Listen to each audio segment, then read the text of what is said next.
Good evening, everyone. I am Abha. Thank you all for joining the first live session in the Conscious Baking series. As a home baker, I have always questioned myself how to make my menu ethically stand out from that of a commercial bakery. With unhealthiest fake compound chocolate and chemically loaded non-dairy whipping cream flooding the market, my concern is the vulnerability of home bakers to use them to cut down cost and aesthetically deck up the bakes. Anything baking, cake decoration class, or chocolate making workshop, most commonly used are these two ingredients.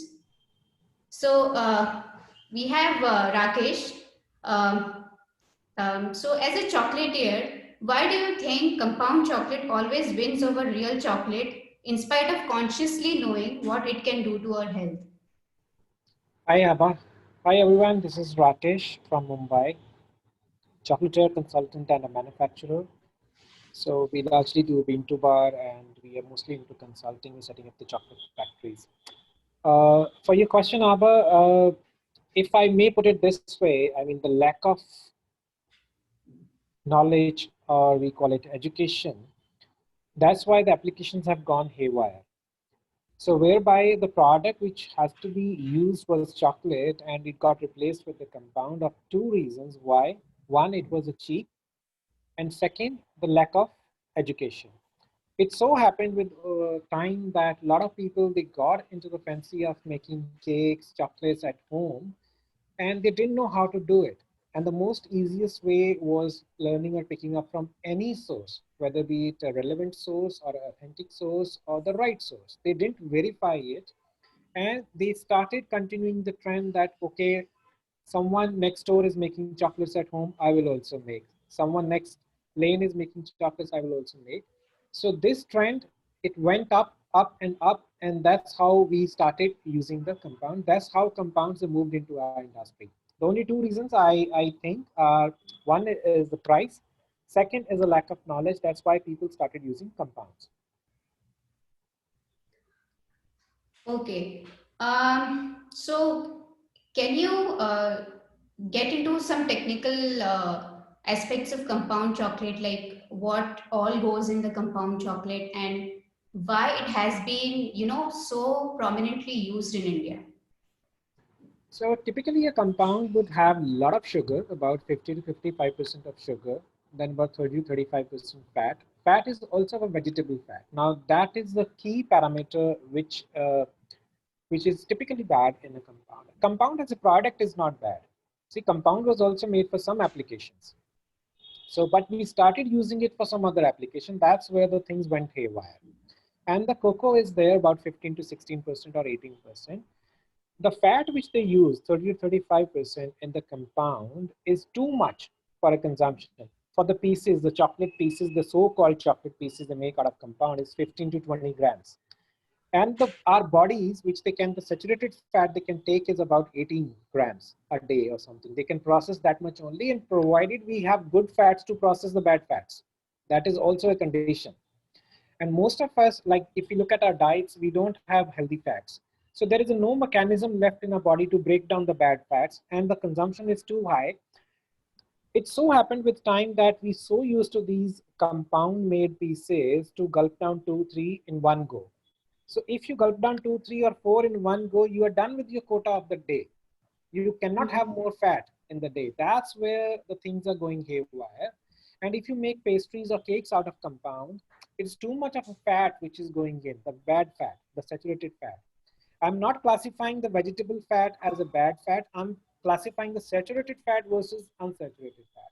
That's where the quantity of the fat in compound is too much. That's why it is bad for us. Bad from the perspective of consuming too much of fat in a day. Now, someone may cross question this. We don't have cakes every day. We don't have pastries every day, but that's correct. But in some other form, you are having saturated fat every day. And when you have all these things, they are adding up. And why to have wrong things? I mean, that is not an excuse to have compounds. I would rather put it this way. And to answer your question, I answered it briefly previously also. The ease, the availability, and the vested interest of certain industry owners and the people, because it was easy to circulate this and it was easy to use. A lot of people make this excuse also, India is a hot country, compound is stable. Compound is also not stable. It will also melt if you put it out in a heat. The point is it was easy to use because melt and pour. That's where it picked up so much. Melt and pour, melt and pour. It became so easy. It became the household affair. I would say it became the picnic of the every house, like, okay, let's make chocolates. And but they didn't know what is chocolate. So that's where the things went wrong. Okay. Yeah, so this is like 10 years back. I attended a workshop, and that time I didn't know what is compound chocolate because that was the only option I was given. And I didn't even care to, check the ingredients, what is there in the compound chocolate. Right. And then slowly when I started researching more on that, I came to know that it's like everywhere. It's like It is. it's like commercially it's there. Home bakers are using it, and so it's like really disappointing for me because it just defeats the purpose of being a home baker if you're True. using the same ingredients that a commercial baker is using. Uh, so why this the healthy ingredients are not there in the education module of the schools? Uh, Now I have to speak something which is against our industry, but I will say it. So it goes back to the same thing. It's a lack of education with our chefs also. The foundation was weak. The foundation was weak. I mean, today, if I post this question to all my fraternity, that the difference between a ganache truffle and a rolled truffle, 99% chefs will fail it because they don't know the difference between the three. So it goes back to the same thing. Our fundamentals were not right. Fundamentals were not right. People, those who started teaching, they did not verify enough that what it has to be. So that's where our schooling went wrong, and then everything went haywire. So I will summarize this. I mean, not to name the people or institutes or anybody, because I moved back to India from London, where after seeing like a couple of countries working in across the countries. And when I came to India, I was so surprised that compound is everywhere. It has gone to a bloodstream, I would put it this way.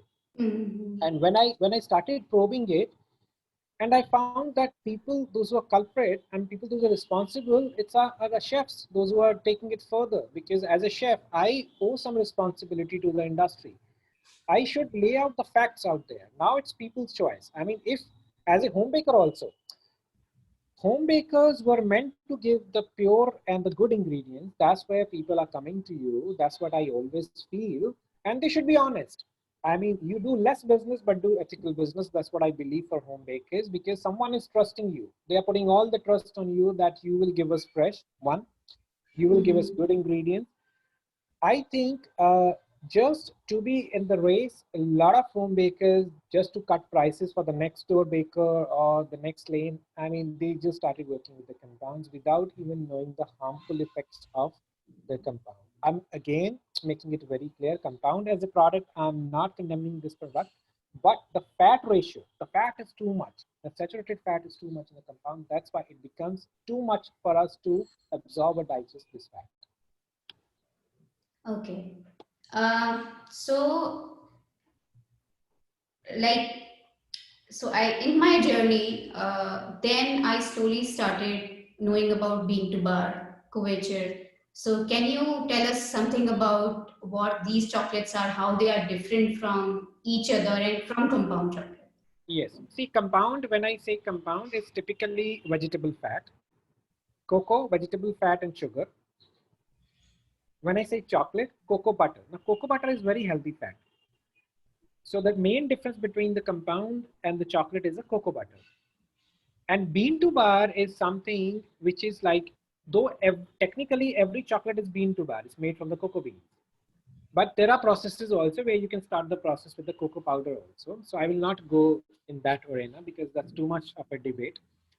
Now, couverture. When we call it couverture, so it means a high percentage of cocoa butter. So it becomes three: vegetable fat, cocoa butter and more cocoa butter. So difference between a chocolate and a couverture is the couverture has more cocoa butter than the chocolate also. It becomes a premium product because the cocoa butter is a premium product out there. So when we say bean to bar is basically when someone has that liberty to create anything they want to create for you. Let's say they want to put healthy sugars, they want to make chocolate out of jaggery, they can do it. They want to make chocolate out of fruits, they can make it with all the natural ingredients. So bean to bar maker has that liberty. Like for example, at our factory we have two strains. One is masses, where people they want chocolate but they don't mind sugar, so we use white sugar. But there is a segment where people they rely on us that we will make the good chocolate, where we will make good chocolate with the jaggery, where we make a khandasari, or we make raw sugar, or any other spices. So the bean to bar specifically, when I say, it's a that segment of the industry which is small, so they can make customized chocolates. That's a word. They can make customized chocolates for you, like how you want it. So that's the difference. Okay. And how easily these options are available in India, the bean to bar and couverture? They are available now. I mean, if I talk about 2006 to 2010, that was a period when it was not so easily available. But now everything is available. I mean, there are most of the brands. They have their network across the cities. They are available. So, are there like city-wise, locally, are chocolate makers making the chocolates? Is it Yes. like a regular thing now, and people are interested in that? Bean to bar, not every city has it. I mean, yes, there are bean to bar makers in small towns also. It is picking up. See, uh, this whole wave started in US in 2000s, 2001, 2003, 2004. Then it moved to the European continent. Then it moved to India. For the last 3, 4 years, we have seen a rise in the bean to bar, and it's picking up. It will pick up. But the chocolates are available everywhere, without a doubt. Okay. And so, when we are using, like, considering the conditions, the Indian weather condition, uh, how successful we are using these chocolates, the couverture and the bean to bar, See, like, considering if the I melting point. Yes, melting will happen. That will happen for sure. I mean, there is no way, because a sign of a good chocolate is the minute you touch it, it should melt. Because your body Yeah. temperature is so high for the chocolate, because chocolate melting point is 34, 33, and 34 and above. So our body temperature is 37. So it should start creating the mess Hmm. in your hand. So that's a sign of a good chocolate. So yes, I wouldn't say it's a problem working with the chocolate, but yes, a care has to be taken. There is a process called tempering that has to happen to take care of the chocolate, and then the transportation has to be taken care, where you ship with the ice gel packs, and the chocolate is good. As per se cakes, a lot of people they ask me like the ganaches we make with the chocolate is not stable, so I don't agree, because there is a way to work with the ganaches also. There is a process called crystallization of the ganaches, whereby, because there are fats from different families, cream is a different family, chocolate cocoa butter is a different family, they should agree on certain terms to settle. Again, going back to the same thing, because the schooling didn't happen right, because the lack of education, so people don't know how to use it.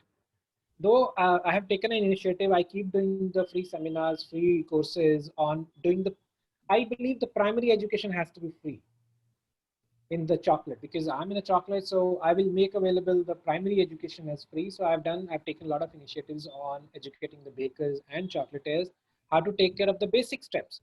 Like I guarantee them that until 38 degrees, your ganache will not go anywhere. What you have used as a frosting on your cake. I mean, 38 is it's quite a good temperature to move out. I mean, so the cities are normally at 32 to 34 degrees. I mean, so if I can take care of your ganaches at 38, so I think bakers are pretty much sorted. Do you agree? Yes. So the other thing is, how do you do the delivery part? How to take care of the packaging and making sure that it is reaching the customer? See, the cakes which are made with the couvertures, per se couverture, they have to go in a like a AC car or something like that. And if we are talking about the chocolates, chocolates can go without AC also depending on the outer conditions, like how humid, how hot it is. So we have checked chocolates moving to a different cities without AC or without gels also, but it depends on the season because like in North now the season after October until March it's gonna be quite chilled. Like you don't need anything. Like Mumbai also gonna be cooling off after like a month or so. So similarly, Bangalore is also tropical climate throughout the year, and I think the only summers are a little bit bad, and rest of the season is okay. So it depends. What is the outer temperature? We have to check that and we have to match. And you might use a thermocol box for chocolates. You might use ice gel. You might use dry ice. Now, a lot of time I get this question that if I use all this, my cost will go up. See, you are not paying this cost. A lot of home bakers get stuck at this point. You are not going to pay this, and it's not too much. A thermogel is 4 rupees. It's only 4 rupees. And a good thermocol box is only 10 to 15 bucks. I mean, if you're selling something worth 1000, can't you spend 20 rupees on that? I mean, if your customer is not okay to absorb, can't you absorb it? You are not working on so low margins that only you are surviving on 20 rupees. So it is all the hiccup. It's in the mind that why should I spend on packaging? See, this is how the industry moves. I mean, if you look at the bigger brands, I mean, all the organized brands, if you order chocolates from them, you will see they come very organized in the bubble wrap in a thermogel, in an ice pack, nicely wrapped. So they are spending on all this because they want to create experience also, because they have created a product which is wow.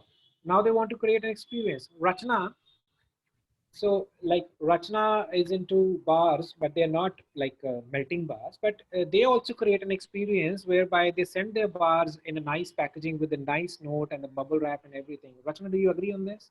I agree. I agree. I completely agree. A customer experience has to happen. You're at Yes, least yes. as a baker, if you're doing your math right, you're at least earning 30% margin. So I feel if At you least, go at off least. 3% margin also, it's fine. You're still on 27, but and when the package goes to the customer and it's the thought also that gets registered in your customer's mind, that you've taken care, that you've just not delivered the product like that. You've taken care to make sure that the product reaches you well. That is a lot of that gains a lot of loyalty and goodwill. So you Yes, you true. you earn only, you don't lose anything. Yeah, totally agree. Totally agree, Rachna. Yeah, so let's get to the other important ingredient that goes in the desserts and the cakes is dairy. So we have been using this non-dairy whipping cream in and out. So can you tell us more about what exactly is this non-dairy whipping cream, Rachna? So, non-dairy whipping cream basically was it's actually 100 years old now. It's people don't know about it, but the first recipe was made about 120 years ago, and it was made as a coffee creamer. It was actually made in a very healthy manner. Rather, we've spoiled it over the years. It was made for people who were lactose intolerant. It was made for people who would go to war and they would need some kind of a cream substitute for their food. And it was earlier made with soy protein. That's why it was called soy topping, or it was called tofu topping. But now the reality is that now non-dairy cream is made out of hydrogenated fats. Now non-dairy cream is made with water, hydrogenated fats, and sugar. It's an emulsion. So take it like this, that it's like a sweet mayonnaise that you eat. A sweet mayonnaise made with a very unhealthy fat. Again, for the sole purpose of convenience, nothing else. It's not like it's tastier than dairy cream. It's just a more convenient cream. Yeah, so Rakesh was talking about that experience part. So why the home baker doesn't look into, home baker or any pastry chef doesn't look into the ingredients and at least educate the customer or the client that this is what I am putting on the cake, or this is what is going in the dessert that you're going to eat and that you're going to feed your child. So why, that ignorance is there? It's not ignorance actually. In this case, it's not ignorance, it's unavailability. You don't get good, or you don't get the kind of dairy cream that you need for making a cake in India. First of all, because there's a lot of dearth of milk in India. Like, it's a surprising fact, but milk in India is very less. In tier 2, tier 3 cities, generally milk is made out of a lot of adulteration. So there's a lot of maltodextrin, caustic soda, urea that is going into milk. That the stories that we hear, only few Mhm. scams come up, but it's actually the truth of our country, or any country around Asia, that there's a dearth of milk, and therefore there's a dearth of good milk fat.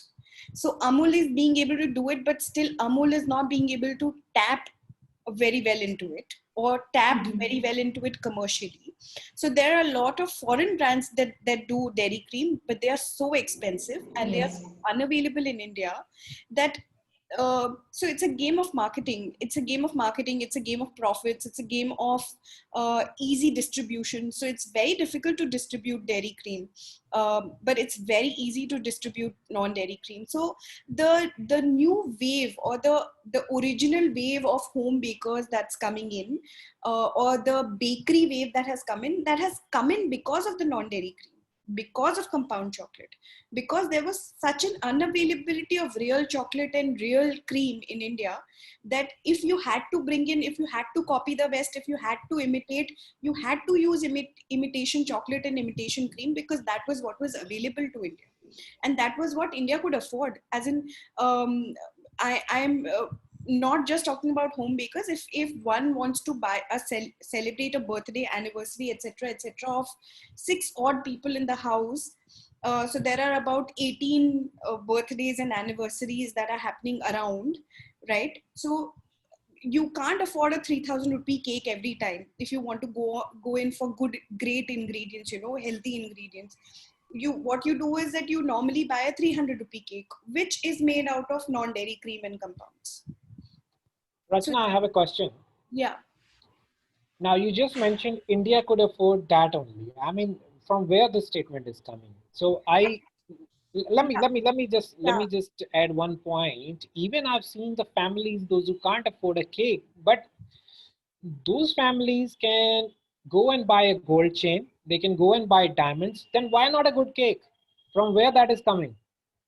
Because the ingredient is only not available. If the ingredient is not, it's a commercial thing. You No, no, can't. no, no. It is not a question of availability. You said that India could afford that only because I was really upset when the Cargill, one of the international giants, last month they announced we will set up a compound factory in India. I was upset because the statement read India could afford this only. I mean, how bad is it?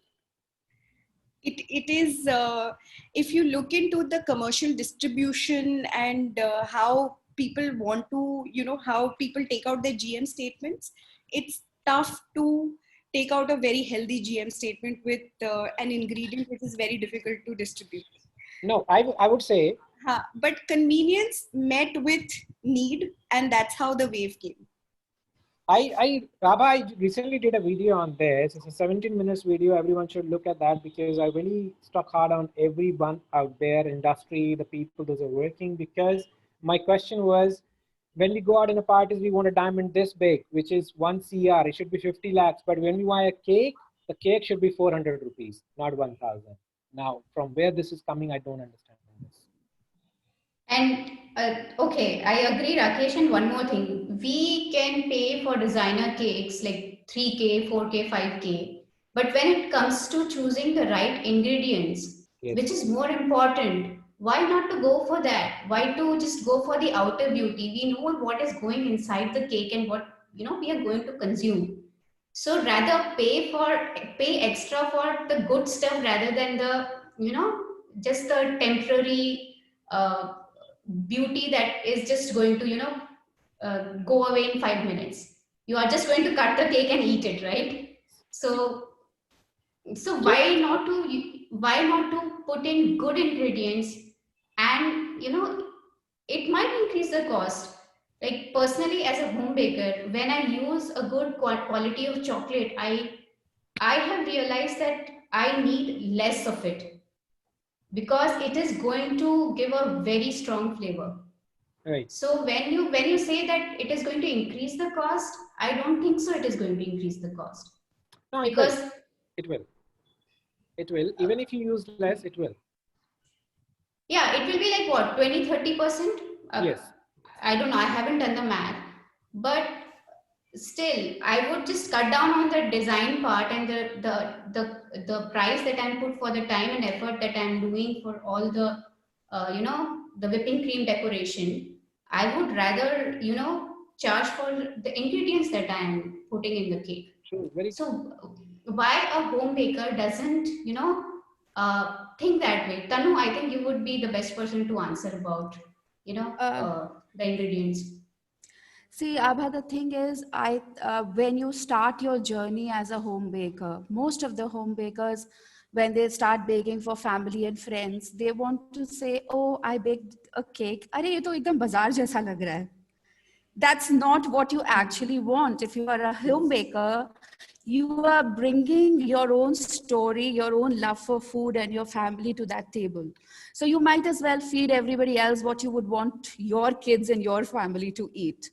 Now, when I started baking for family and friends from day one, being a biotechnology student and doing research on food technology, I was pretty much aware of the preservatives and the emulsifiers and the stabilizers which were going in the dairy as well as the chocolate. But the thing is that when you say I'm a healthy baker, you are not talking about leaner thighs and skinnier figures. You're talking about preservatives and the dangerous stuff that goes into all these commercial things. So firstly, that definition of healthy and non-healthy has to be very clear in your mind. Secondly, I believe that anything which is kept on the shelf, on the counter, and is not going bad for 12 months for your whipping cream, the non-dairy whipping cream has a shelf life of 12 months if frozen. Just imagine what havoc it will create into your system. Your digestive enzymes will not be able to take it, to be very honest. So the first and foremost thing that the home bakers need to do is read food labels. Anything which goes bad in less time is what you want to feed your system, because that is pure, natural, and free, or very less influenced by preservatives and stabilizers. The third challenge which comes is, as you mentioned in the initial phase of our discussion, is the transportation. The dairy whipping cream, the stabilization and the solidification of it is very, very difficult to achieve, even with your 30% fat content of Amul whipped cream. So I personally chose to make cakes which are less frosted, semi-naked, where you have more fruits, where you have more flavors, where you are adding more genuine extracts to bring out that flavor and bring that experience to your customers, rather than the outer beauty of it. And you will have to find your own food community as a home baker. There will be people who will understand what you're doing and would want your products, and there will be some who will not like your products. And the more polarized you are, I think the better job you're doing, because if everybody is liking your stuff, there is something wrong somewhere. So yeah, so the home bakers need to first start reading food labels, reading the ingredients, understanding the ingredients and what they want to do with that. Compound and dairy, non-dairy are not what you want to do. Please leave it for the commercial bakeries, because that is where the difference between you and them come. I totally agree, Tanu. I totally agree. So what are the other options for frosting? We know that non-dairy is a very convenient frosting option. Which are the other options that we can use in our desserts? So if you ask me, I use Amul whipping cream a lot. A fresh cream I use cream cheese. You can flavor it. It's so versatile. You can flavor it with so many things.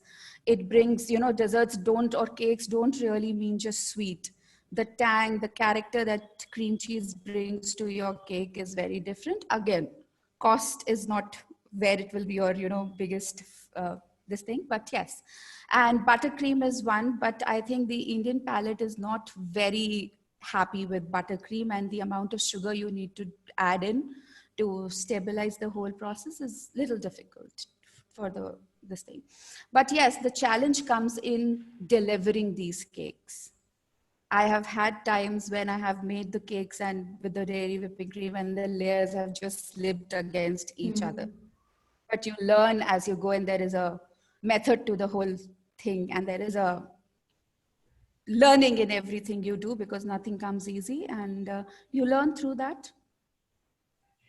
Okay. Rachna, I have a question. So, is it a far-fetched idea that we, as home bakers community, maybe in Mumbai, Bangalore, Delhi, can create this demand with the local dairies to, provide high fat content dairy cream?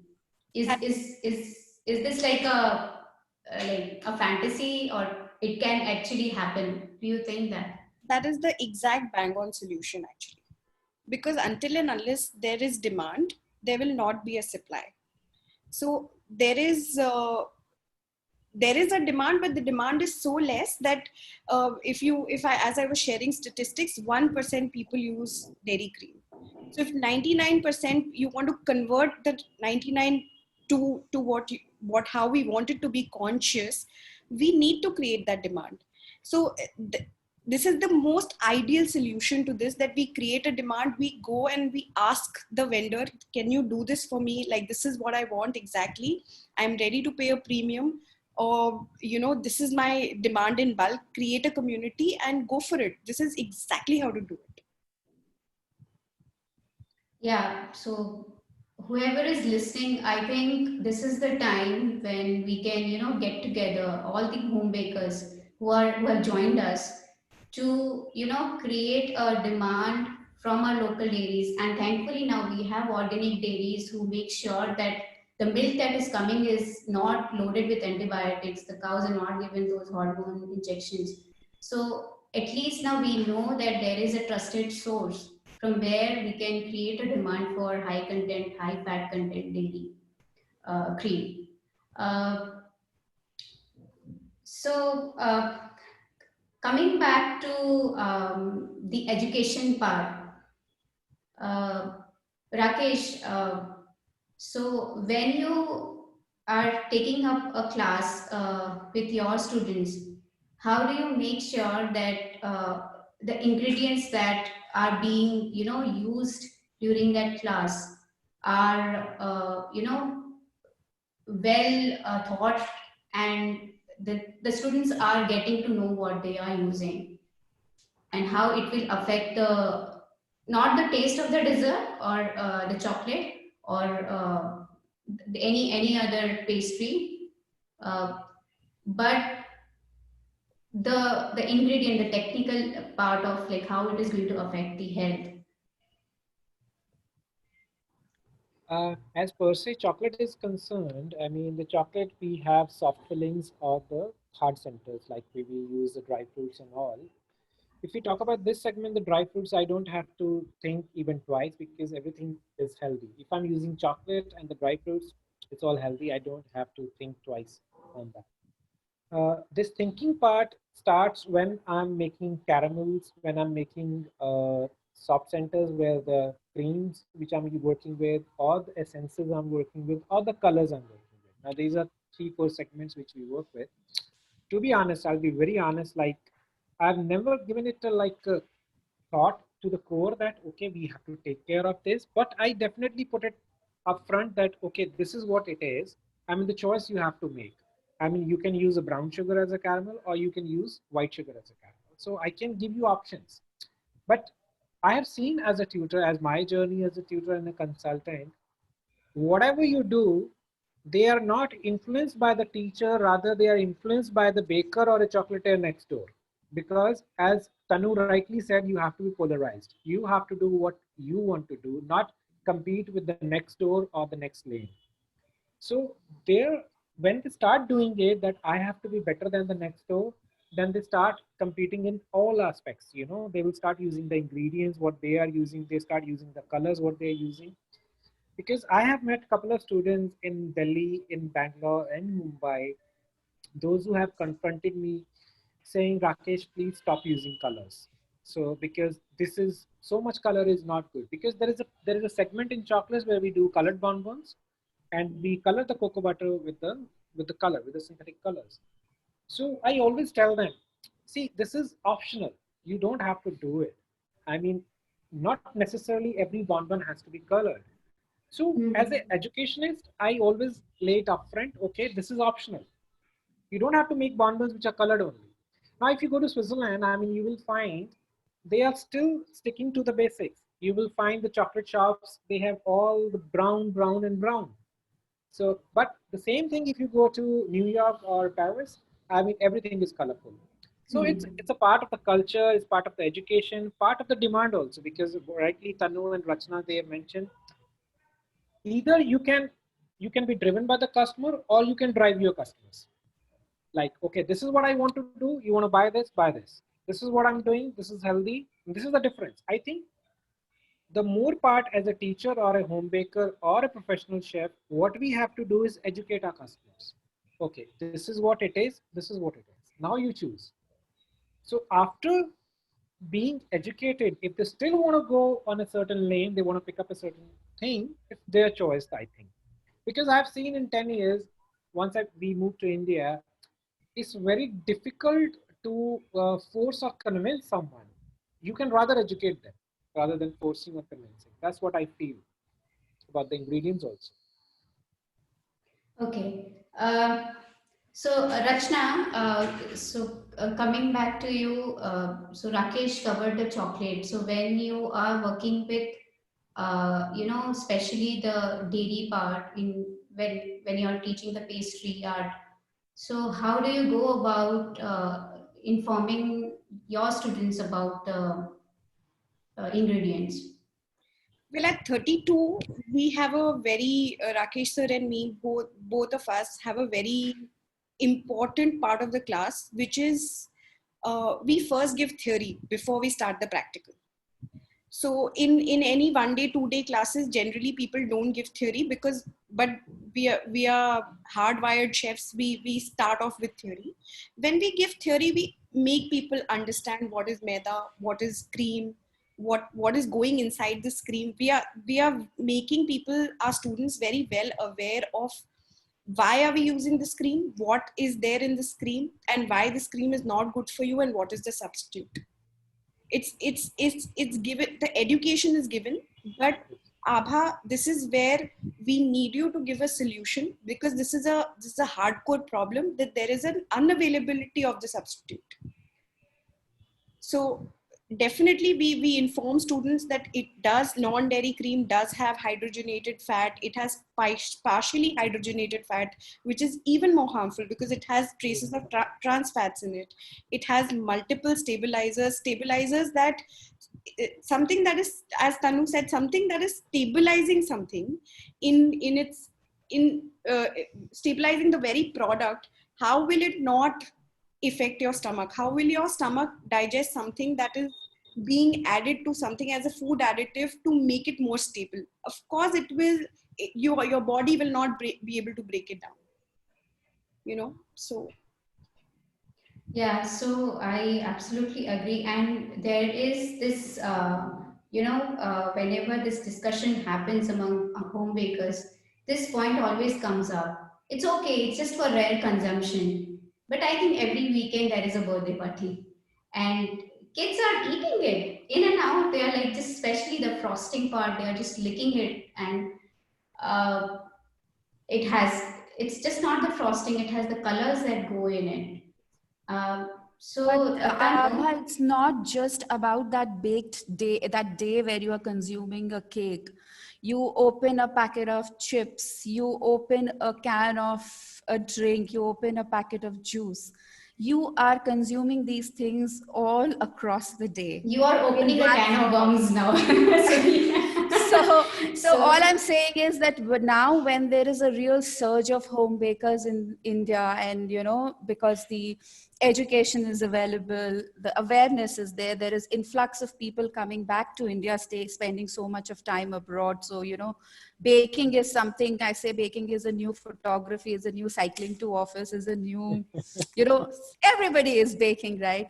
So you have a responsibility as a home baker. It's your passion. Yes, you're pursuing it, but what you're offering is very important. That is what differentiates you from the commercially available options.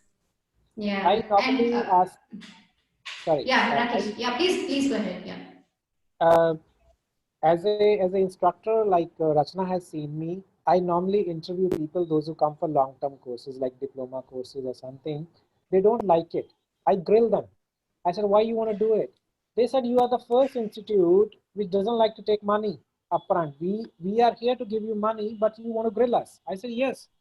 Why not? You want to become a doctor, engineer, or any other career option? Why you want to become a baker? Tell me first your reason.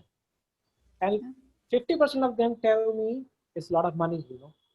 So, so they see money to become a home baker. So I put them in the right direction. Okay, earn money. It's not bad, but be ethical. So first fix the reason why you want to be a home baker. Don't be a part of the fashion that you want to be a home baker because everyone is doing it. You want to be a home baker. So we are fixing problems also. Me and Rachna, most of the time we are doing this only. We are putting them right. We're putting them in the right place. Why you want to be a home baker? And 50% of them, very honestly, they tell us, oh, I want to make a lot of money.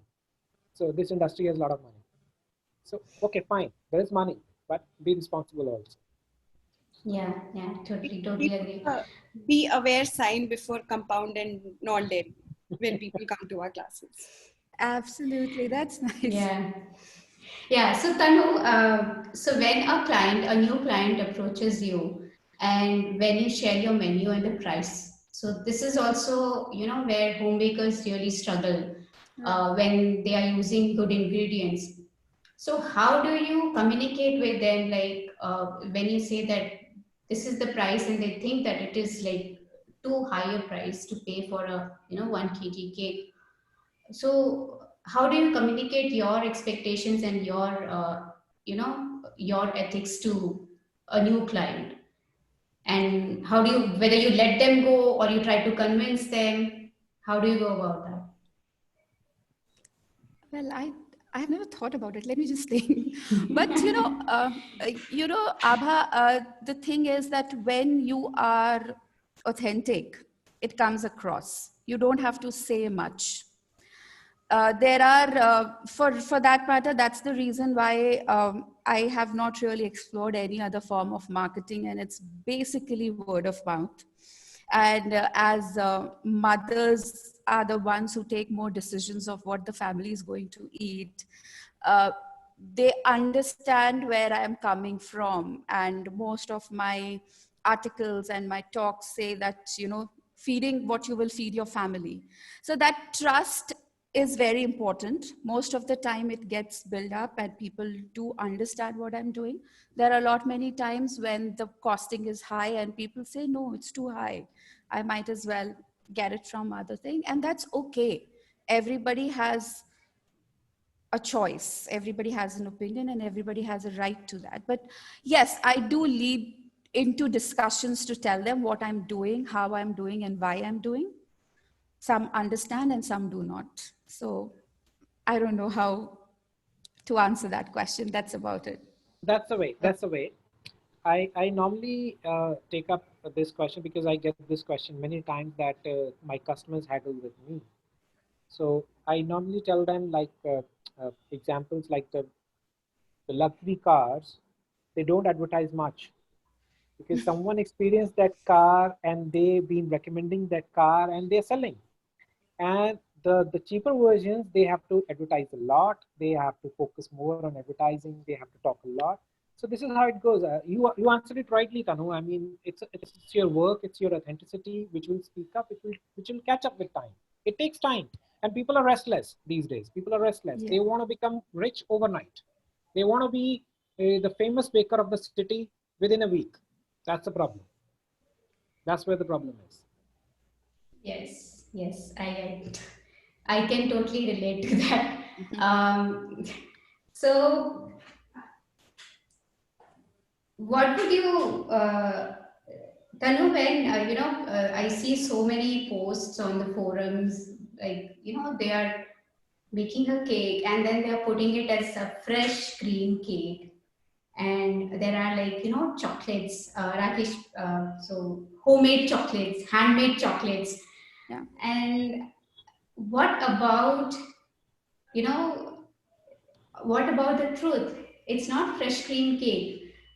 So I would really, really request the home bakers to, whatever they are offering to their customers, please put the truth, the correct information in the menu, or whenever you're communicating with your customer, please tell them what you are using, what ingredients you're using, what all is going in that. I think if that is done, then I think half battle is won. That is what I I feel. I also feel, Abha, that has got more to do with awareness rather than intention also, because half knowledge is anyways dangerous. Most of the home bakers don't even, probably after some research, after a few opinions that you voiced on the forum, I've seen, after these kind of talks, probably the awareness comes, and it is an uphill rise, uphill walk, if you ask me, because I don't think a more intention, there is an issue of an intention there's an issue of an awareness rather. That's what I feel, because they True, themselves are not aware. true, very true, very true. And 90% of them, they are YouTube bakers. Yeah. I'll tell you, Tanu, one lady, you're absolutely right. One lady, she told me that, this non-dairy cream mein to tel hota hai, so it's not good for health. So can I use whipping cream powder? So I was like, okay, turn the pack of that also. And उसमें भी देखो, उसमें dry तेल होता है, butter होता है.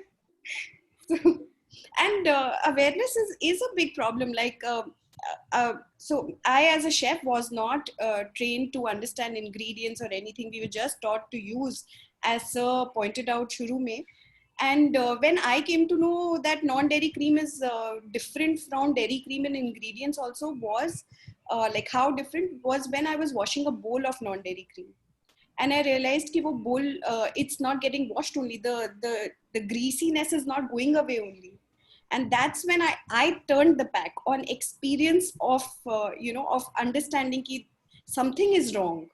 But before that, I never knew what was wrong, and never even had the awareness that I should be knowing what is going inside my product, raw material that I'm using.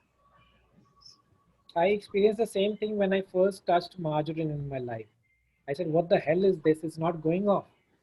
And then I didn't know, because I'm not a baker, so I didn't know that you have to take a maida or a flour to rub it off. So I Yeah, was trying to get rid. you need Surf Excel to let go of margarine. Yeah, so especially when you eat even the compound chocolate, or say the vegetable shortening or margarine, it leaves a layer on your, Yes. on the top part, and it's like it feels really weird. And compound chocolate, I was just reading yesterday that it has a high melting point. So just imagine if we are eating it, it's not melting inside our body. It won't. It won't. Yeah, it won't. That's It why. won't. That's why it stays inside. The Yes, fat yes. part. That's why it's bad. Yeah. Yeah, and I think with the pandemic, we have never been so aware about our health. We have to, improving our immunity. I don't think 7 months back we were like totally into it. I think now so many of us are like totally into like improving our immunity and seeing what our children are eating, what we are eating. I think this is the right time to, uh, just make the right choices, food choices, and especially when it comes to, that is sweet, that has sugar. We know that sugar is something that needs to be eaten rarely, and on top of it, you are loading it with chemicals and vegetable Yes, fat. yes. I don't know what we are going to do with our bodies. the gut is just going to, go somewhere. It's already gone haywire. If you give something pure today, they will not digest it, I bet. They're Yes, so yes, used to yes, it. yes, that's true, that's true. Now, Rachna has not briefed about herself. Rachna's whole company, they are building up on good ingredients. Rachna, why don't you talk about it? Like what you guys are doing? So I work with this company called The Whole Truth. So we make protein bars, and the ethos of the company is that we write all the ingredients up front, not also on the back of pack, but also on the front of pack. And we list down the percentage of ingredients that we are using, that what ingredient is what, and we try not to use composite ingredients. So all ingredients that are listed are very simple ingredients which you can understand and pronounce. And we share that, like on the pack only, there is a pack that says that this bar has fats, but the fats are coming from coconuts and nuts. So we are making people aware that your mufa and pufa is coming from where. You don't be in the delusion that there is no fat in the bar or there is no sugar in the bar. There is sugar in the bar, but it is coming from raw whole dates. So we are telling the truth. Also, we are telling the whole truth. So that's how it should be. Yeah, the intricate details is what we should be putting, and I think I don't know about the overall the food regulation, but I think the intricate details, like what Rachna mentioned, if people are ready to read about it and in the pack and accordingly take the decision whether that it is the right thing to consume, Yes, yes. then yeah, then we will be at a better place health See that wise. that's how it should be as a manufacturer, as a educationist. I should lay it up front. Now it's a consumer's choice. At least this much we should do. As a home baker, we should lay it up Absolutely. front. That okay, Yeah. my cake has this. Now you make a choice. You want to come and Hmm. buy from me, or you want to go somewhere else. You want to go to a bakery, buy. But at least we should be honest in telling them what is what. That's all. Absolutely, absolutely. Tanu, do you want to say something to the home bakers?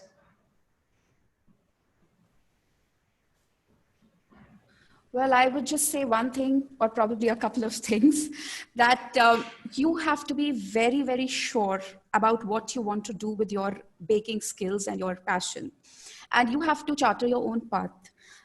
You cannot compare yourself with somebody else who is in the same space. Probably understanding how the market is a very intelligent move to do, but the authenticity and the originality of your product has to be yours. You might find few takers, you might find a lot of takers. For instance, when I started making whole wheat jaggery cookies, and people would say, oh, jaggery is good, now I can eat this because it doesn't have sugar. But jaggery is also sugar, right? The problem with refined sugar is it is processed, it's used hexane and so many stuff in refining it. Jaggery is giving you all the micronutrients. It is less, I mean, in a dozen cookie, you will use less jaggery. So you are anyways doing a portion control and you are eating something which is good. So that's the difference. So the biggest and the second important thing is, as Chef Rakesh said, please make your customers aware about your products, about Yes. what are your ingredients, what are you using, for that matter, even the duration of your preparation and when it is reaching them. I Right. mean, I know that is a different topic altogether, Abha, for us to discuss. The fondant cakes take a lot of time to prepare because it goes in and out of the fridge. It has to be stable to take the weight of the fondant. But a good cream or a semi-naked or a cake which is not made of fondant, a lightly frosted, you can make it really fresh and deliver it to your customers. Deliveries are a nightmare. I handle my own deliveries.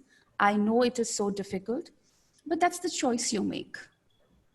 Yeah, and I think we learn from it, from whatever Totally. challenges we face. And fondant cakes also, it's not very easy to deliver a fondant cake. Yeah. Yeah. And so there is a question from Rima. So she's asking about fondant cakes. any healthier options for that. I think this is a very wide topic again, to discuss about fondant cakes and sugar crafting, Just quick which we thing, are, yeah. modeling chocolate. They can use modeling chocolate. Modeling chocolate. What exactly is modeling chocolate, Rakesh? Modeling chocolate is basically where we use, but there's another arena to look into. That is, we use chocolate. We seize the chocolate and we use it as a paste, and then we seize the chocolate with the 2 3 options. We can use little bit a combination of water, combination of liquid glucose, and combination of invert sugar. So syrups, corn syrups. So again, now the debate will start whether the corn syrup is healthy or not. So that arena has to be looked into, like how much it is healthy or it is a GMO, non-GMO. But if you're working with the chocolate, so most of it becomes little healthier than the fondant. That's what I can say. Okay. From audience, if anyone wants to ask any question, we have 5 minutes left. Please feel free. I think we have almost covered everything about compound chocolate and non-dairy cream, which was the main topic to discuss. So I'll just wait for a minute and see if there is any question coming up from the audience.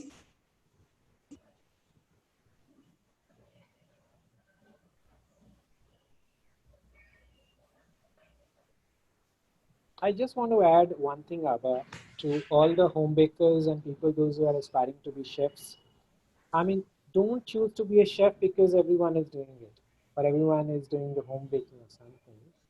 I mean, it's not bad that you want to choose it for a living. It's good, but then be passionate about it, be honest about it, be ethical about it. I mean, as Tanu said, as Rachna said, be honest and upfront with your products, with your things, how you're making it, and rather it will add value to it. Because as Rachna mentioned, they don't write the ingredients at the back of the pack; they write on the front of the pack, so that everyone Mm. sees what they're getting Sees into. it.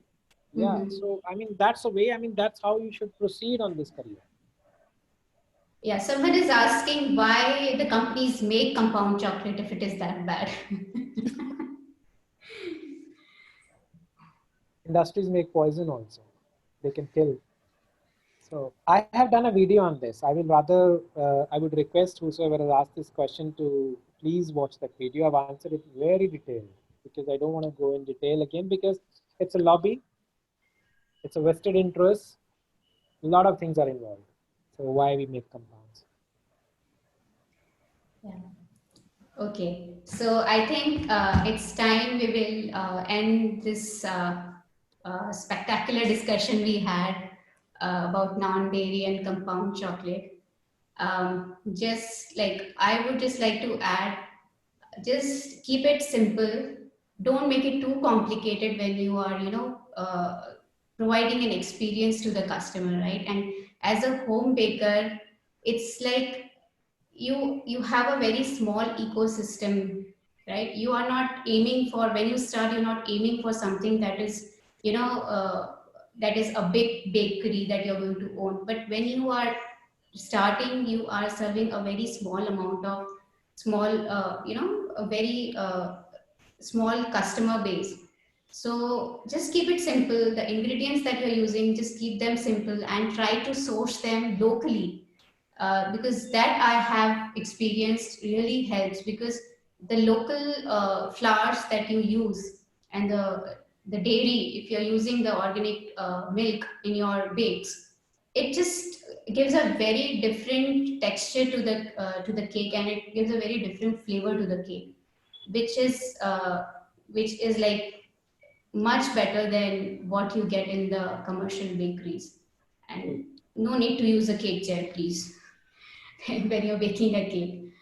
Yeah. So I would uh, thank Rakesh, Rachna, and Tanu for taking out time and sharing so much knowledge. And hopefully, the home bakers will make the right choice.